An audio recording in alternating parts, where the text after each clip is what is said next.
Bapak Ibu semuanya sudah berkenan hadir meluangkan waktu. Kita akan transfer ilmu apa yang telah ilmu tentang apa yang telah saya dapat dari pendidikan calon guru penggerak ini. Selama perjalanan saya selama 3 bulan ini, saya sudah sampai ke modul 2. Ketika modul 1 saya sudah belajar tentang yang namanya filosofis Ki Hajar Dewantara. Pasti Bapak Ibu waktu dulu pernah mendengar bahwa manusia itu lahir dari sehelai kertas yang bagaimana? Putih. Yang putih. Kemudian yang kosong ya, tidak ada tulisan apa-apanya. Masih ingat tidak? Waktu dulu belajar ketika menjadi di S1 ataupun di pendidikan dulu pasti pernah ya mengenal bahwa manusia itu terlahir dari awalnya dari sebuah kertas putih ya, kosong bersih ya. Itu teorinya masih diingat tidak? Tabula rasa. Itu adalah teorinya. Tapi setelah saya mempelajari yang namanya Ki Hajar Dewantara, bahwa siswa atau manusia itu terlahir dari kertas yang sudah ada garisnya. Ya, jadi kita sebagai seorang guru tinggal menebalkannya, bukan kosong, tetapi sudah ada. Kita tinggal menebalkannya. Apa sih maksudnya? Maksudnya bahwa siswa itu terlahir dengan bakatnya masing-masing. Ya, dengan bakatnya masing-masing. Jadi kita guru tinggal menebalkan bakat si anaknya. Seperti itu, mengerti tidak? Jadi, makanya ketika kita menebalkan garis-garis kepada kertas yang berada pada seorang anak, maka kita harus membentuk karakter anak. Nah, disinilah saya akan berbicara tentang karakter anak dengan menanamkan budaya positif. Di sini ada beberapa peran guru, ya, agar membuat seseorang menjadi memiliki karakter yang baik. Maka kita harus tahu peran guru kita itu seperti apa sih? Ya, coba saya mau nanya. Ini ada 5 kontrol guru. Biasanya ada tipe guru itu ada 5 ya. Ada tipe pemukul. Ya, saya jujur, saya tipe pemukul membuat orang merasa bersalah. Nah, kira-kira Bapak Ibu ada di posisi mana? Ada di posisi mana? Di pemukul, membuat orang merasa bersalah, menjadi teman, menjadi monitor, atau menjadi manajer? Biasanya 1-2, itu ya? Seperti itu ya. Nah, sebagai pemukul, biasanya kita kan suka ini ya, Bu. Seorang pemukul biasanya menggunakan hukuman fisik maupun verbal. Tapi insya Allah di kita tidak melakukan yang namanya hukuman fisik. Paling kita menghukum anak itu dengan yang namanya hukuman verbal atau ucapan ya. Coba misalnya seperti ini. Seperti apa coba? Awas kamu, jangan nakal terus. Kenapa sih kamu seperti itu aja? Seperti itu tidak Ibu? Ya, jangan sekali lagi. Oh ya, suka seperti itu toh Bu? Ya, seperti itu ya. Ya, kita selalu berada di posisi pemukul. Kedua, kalau misalnya kita di posisi pemukul, kira-kira anak akan bagaimana? Merasa bosan, ya. Kemudian merasa jengkel, ya seperti itu. Kemudian kedua, membuat orang merasa bersalah. Ini adalah yang saya pribadi sering lakukan. Ini adalah pada posisi ini biasanya guru akan bersuara dengan lembut. Nah, kenapa sih kamu tidak rajin ke sekolah? Kasihan dong sama orang tua kamu. Coba orang tua kamu sudah bekerja cari uang. Apakah kamu akan seperti itu aja? Seperti itu. Pernah kita tidak seperti itu, berdua seperti itu? Pernah. Itu adalah membuat anak bersalah. Ya. Nah, ketika posisi seperti ini, apa yang dirasakan anak? Merasa bagaimana kalau mengatakan bersalah? Jadi apa?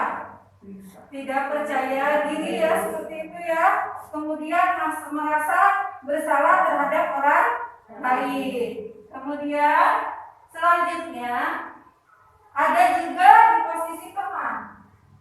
Nah, biasanya guru ini tidak akan menyakiti murid, namun akan tetap berupaya mengontrol murid melalui ekspresinya, perkataannya. Nah, kita kan coba kalau kamu rajin, nanti bapak kalau apa-apa bisa membantu kamu.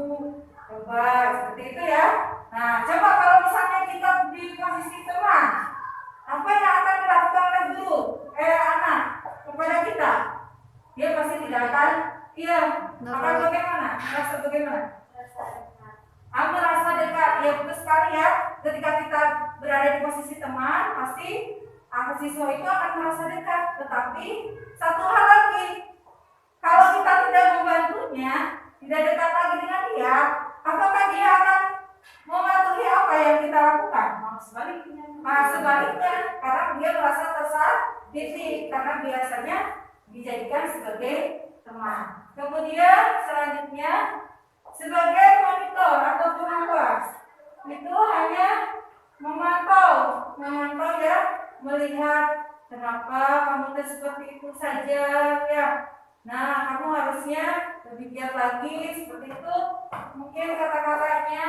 Kemudian, nah, ini yang seharusnya ada pada diri seorang guru, yaitu kita harus berperan sebagai manajer, yaitu posisi mentor di mana guru berbuat sesuatu bersama dengan murid. Silakan, kita jangan langsung ngejudge. Ketika anak salah, kita jangan langsung ngejudge.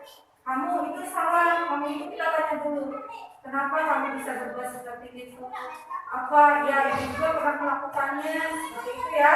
Nah, karena kita tidak selamanya kan, betul tidak? Apakah kita selamanya selalu benar? Tidak. Pasti kita selalu ada yang namanya kesalahan seperti itu ya. Nah, di sini. Nih, sebelum itu di sini akan belajar tentang cara membentuk keyakinan. Tadi kan sudah ya, kita mengontrol, tadi kita sebagai manajer. Ketika manajer, kita harus membuat yang namanya keyakinan kelas. Seperti apa keyakinan kelas?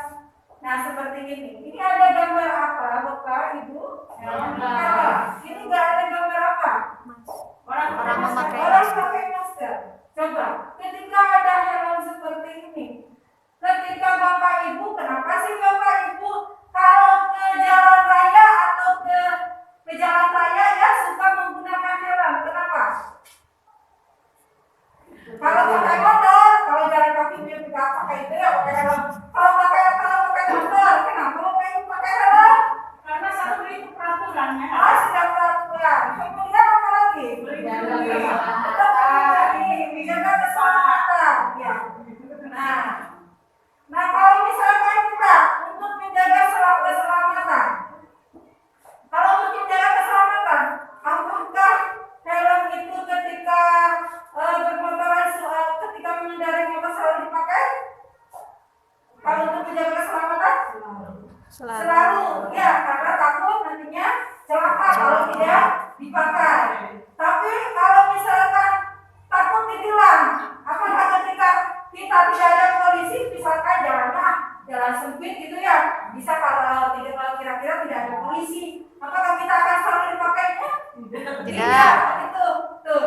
Nah, dari sana kita dapat lihat bahwa kita melakukan sesuatu itu bukan berdasarkan dengan tata tertib atau peraturan, tetapi harus dari kesadaran. Kalau yang namanya kesadaran itu ketika tidak digunakan, karena kita tahu kita sadar bahwa ini punya manfaat buat kita. Beda karena peraturan, tidak ada polisinya, udahlah kita tidak bisa pakai helm seperti itu. Begitu juga masker. Coba masker digunakan untuk apa sih? Kenapa sih pakai masker sama Bapak?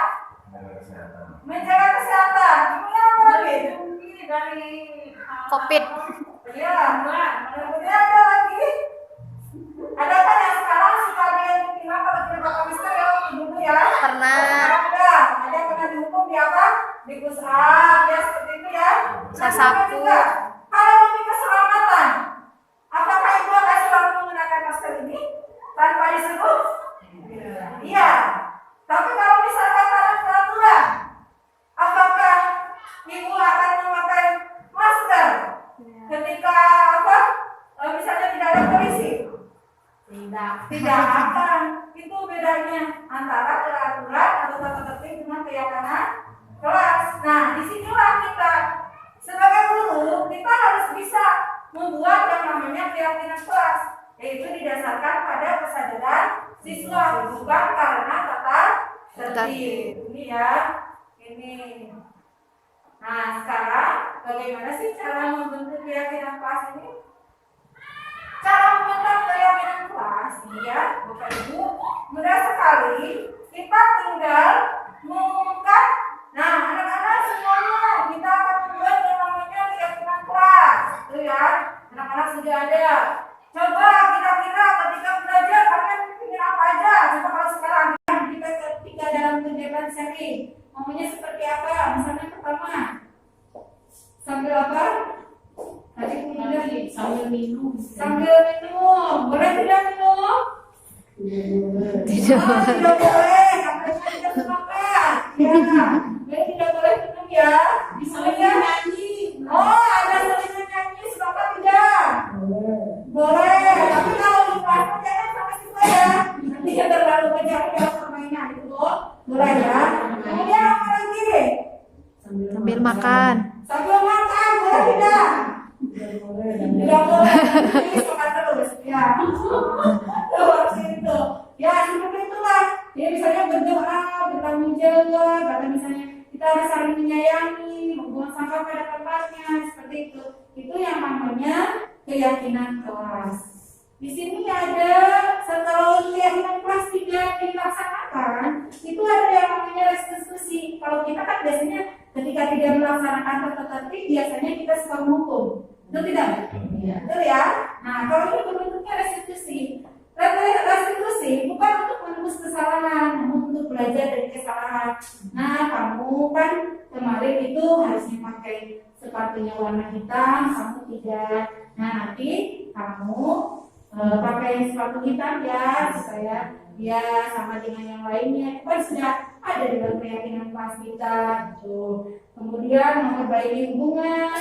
Jadi kalau ada yang berkelahi, diperbaiki lagi hubungannya. Jadi tidak langsung mengucap, oh itu salah, seperti itu ya. Kemudian kasih saya tawaran bukan paksaan nih. Kamu maunya bagaimana kalau ada permasalahan? Bu, aku besok misalnya dapat permasalahannya gini. Ada si Dodi yang terlambat datang sekolah sini. Dan kamu maunya bagaimana? Ya Bu, besok saya mau ini. Nah seperti itu ya. Kemudian dari sisi diri adalah cara yang paling baik. Restitusi fokus pada karakter bukan tindakan. Tapi kalau misalnya ada ini juga, coba kamu karena kamu itu tidak mengerjakan tugas, nanti tugasnya itu ya ditambah lagi sama ibu seperti itu ya. Restitusi adalah mengingatkan. Restitusi mengembalikan murid yang berbuat salah pada kelompoknya. Jadi kembalikan lagi. Jadi tidak merasa terasingkan. Seperti itu ya. Sebelum kita speaking dulu ya. Speaking itu seperti apa? Misalnya gini Bu. Pak, misalnya saya punya agama, ibu harus membuat satu kalimat dari 3 kata. Misalnya, aku makan nasi. Misalkan ya, ibu makan nasi. Nanti misalnya kata terakhirnya apa? Coba kata apa? Nasi. Nasi kalau bedakan dia seperti garisan indah. Nasi warna kuning, misalnya nasi kuning enak. Seperti itu bisa tidak? Bisa tidak? Ya, bisa ya. Siap, Luis. Saya mencuci pakaian. Pakaian saya berwarna merah. Pakaian berwarna merah, ibu ya. Terus bersikap apa, Luis? Legenda merah warna darah. Kesiapan kita. Nah, merah Darah berwarna merah.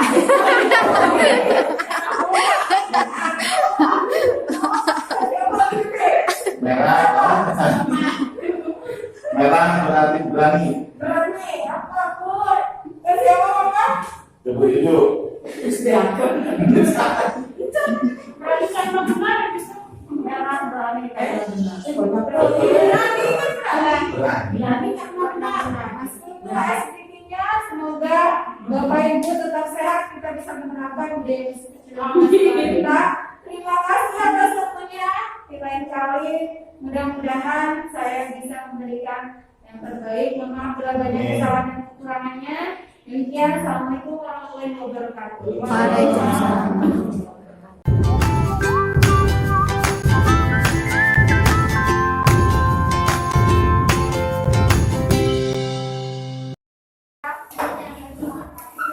Assalamualaikum wabarakatuh.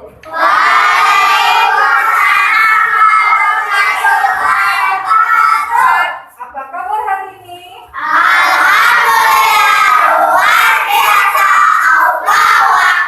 Alhamdulillah. Semuanya hadir tidak? Alhamdulillah, semuanya sehat ya? Iya, anak-anak semuanya masih semangat? Selamat pagi. Anak-anak semuanya, sekarang kita akan membuat keyakinan kelas nih. Misalkan gini, kenapa sih harus keyakinan kelas? Kenapa tidak tata tertib atau peraturan? Karena kalau misalkan kita menggunakan keyakinan kelas, berarti kalian melakukannya dengan senang hati, dengan kesadaran diri. Coba bila kalian memakai helm di jalanan, untuk apa saja? Oh,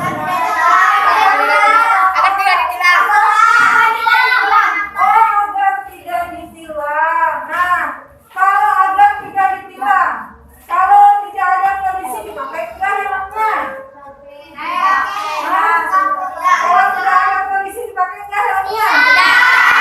Misalnya dari sini, misalnya mau ke rumah si Fajri, dipakai tidak helmnya? Karena tidak ada polisi, kan, gitu kan? Beda dengan keyakinan atau kesadaran sendiri. Nah, karena takut apa? Celaka.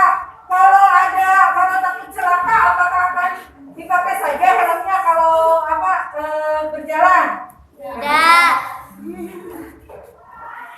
Tidak naon ya? 3.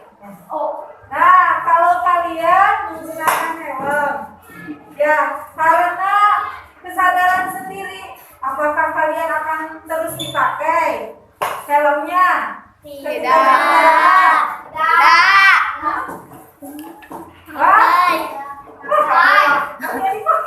Kalau kalian memakai helm karena kalian itu takut celaka ya, apakah ketika kalian mengendarai motor akan dipakai helmnya? Karena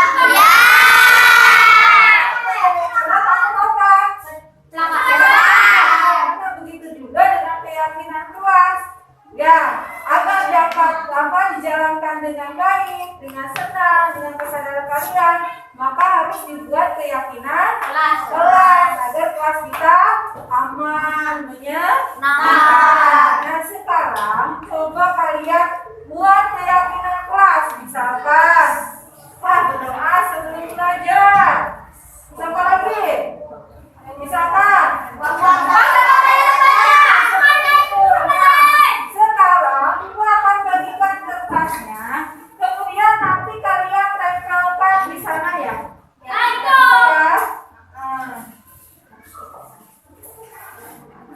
Silakan.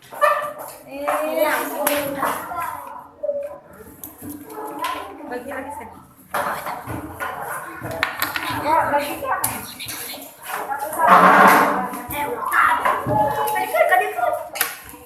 Satu orang hanya menuliskan satu. Nah, oh iya, sudah inisiatif ya untuk memasangkannya.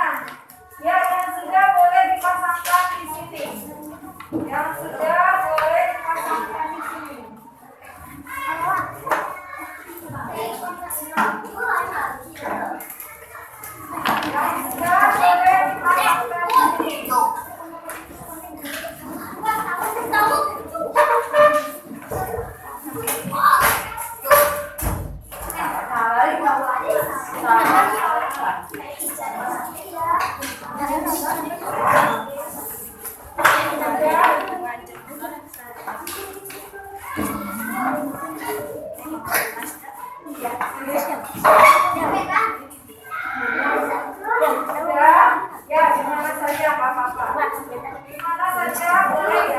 Masih ada yang orang?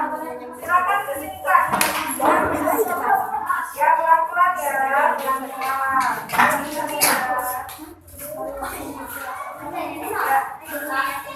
Sudah. Sudah.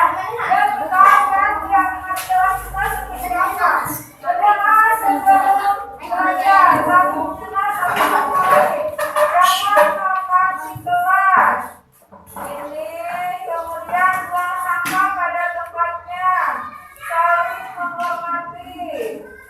Kemudian saling menghargai. Sama ya. Kemudian membuang sampah pada tempatnya. Buang sampah pada tempatnya. Saling menghargai. Buang sampah pada tempatnya. Menyayangi guru. Tidak boleh makan. Ketika tidak boleh makan di kelas, kelas kita selalu dijaga, menghargai satu sama lain. Ya, kemudian saling menghargai. Kemudian kita harus tiket di kelas. Kelas kita selalu dijaga ini buang sampah. Inilah hasil keyakinan kelas kalian. Yang pertama adalah saling menghormati. Sama tidak? Saling menghargai. Berdoa sebelum belajar. Saling mengenal. Jangan makan di kelas. Kemudian buang sampah pada tempatnya. Buang. Nah ini tidak boleh makan di kelas. Tidak. Ini ujian ya ke sini. Saling menyayangi. Guru apa? Kelas kita selalu dijaga. Kita harus tiket di kelas. Kalau kalian sudah sepakat semua, ya. Tapi kalau bermain di kelas, bisa tidak? Ya, tidak sepakat ya? Ya suka bermain pasti sepakat ya. Itu ya. Jadi nanti kalian harus mematuhi keyakinan kelas yang telah kita buat. Nanti ibu akan buat di dalam kertas. Nanti kita tempelkan apa yang telah kalian sepakati. Ya, jadi kesepakatan kelas atau keyakinan kelas ini harus dilaksanakan oleh kalian dengan kesadaran kalian. Ngerti tidak sayang? Soal saya. Ngerti. Tidak. Ngerti. Soalnya mana? Mengerti tidak?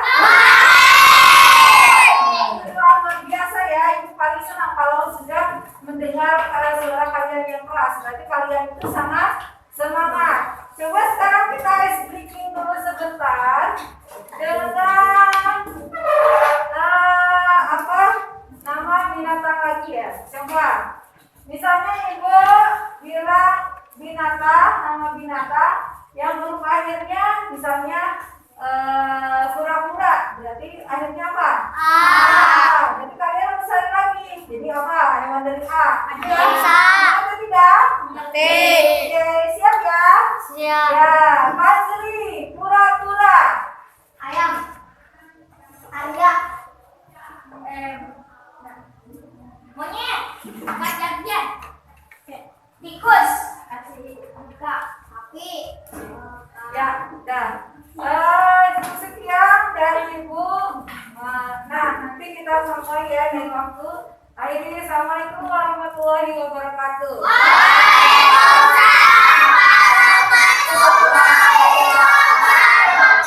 Silakan kalian pulang ke rumah masing-masing dengan bahagia ya.